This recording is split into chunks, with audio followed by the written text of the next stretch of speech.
আইন শৃঙ্খলা থেকে অর্থনীতি, শুভেন্দু অধিকারী সরকারের 100 দিনের রোডম্যাপ কি কি সেই টার্গেট। জি 24 ঘন্টা এক্সক্লুসিভ কি কি এক এক করে বলছি। যেমন পূর্বতন তৃণমূল সরকারের বিরুদ্ধে দুর্নীতির যে অভিযোগ রয়েছে তার তদন্ত হবে, আইন নিজের হাতে তুলে নিতে দেওয়া হবে না, সীমান্ত সুরক্ষা এবং কাঁটাতারের জন্য 45 দিনের মধ্যে বিএসএফকে জমি হস্তান্তর করতে হবে, অনুপ্রবেশ মুক্ত রাজ্য গঠন। এই হলো 100 দিনের টার্গেট। এই টার্গেট ইতিমধ্যেই কিন্তু সেট করে ফেলা হয়েছে। একেবারে আইন শৃঙ্খলা থেকে অর্থনীতি সব দিকে নতুন সরকারের নজর। 100 দিনের রোডম্যাপ কি কি সেই টার্গেট, জি 24 ঘন্টা এক্সক্লুসিভ আপনি দেখছেন।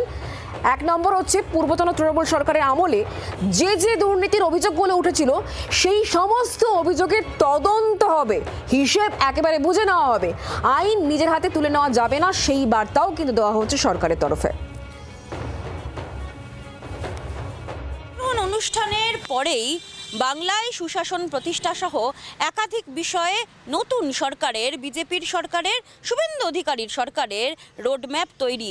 100 দিনের একেবারে পোক্ত রোডম্যাপ, যে রোডম্যাপে বলা হয়েছে সুশাসন প্রতিষ্ঠা করাই এই সরকারের প্রথম এবং প্রধান লক্ষ্য।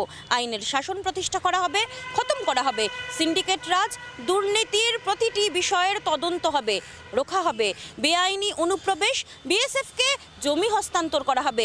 এর পাশাপাশি যারা যারা কেন্দ্রীয় কোনো প্রকল্প থেকে বঞ্চিত হয়েছেন, এতদিন ধরে কেন্দ্রীয় প্রকল্পের টাকা নয়ছয় হয়েছে, সেই সমস্ত বিষয়ে সুনির্দিষ্ট ব্যবস্থা দেওয়ার পাশাপাশি মানুষ যাতে কেন্দ্রীয় প্রকল্প আয়ুষ্মান ভারত সহ একাধিক প্রকল্পের সুযোগ সুবিধা পান, সে বিষয়ে কেন্দ্রীয় সরকারের সঙ্গে একেবারে সঙ্গতি রেখে ডাবল ইঞ্জিন সরকার এবার কাজ শুরু করবে।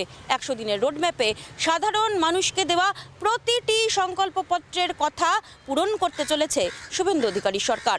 জি 24 ঘন্টার জন্য ক্যামেরায় নবীনের সঙ্গে মৌমিতা চক্রবর্তী, কলকাতা। বাংলার আওয়াজ, বাঙালির আবেগ, জি 24 ঘন্টা।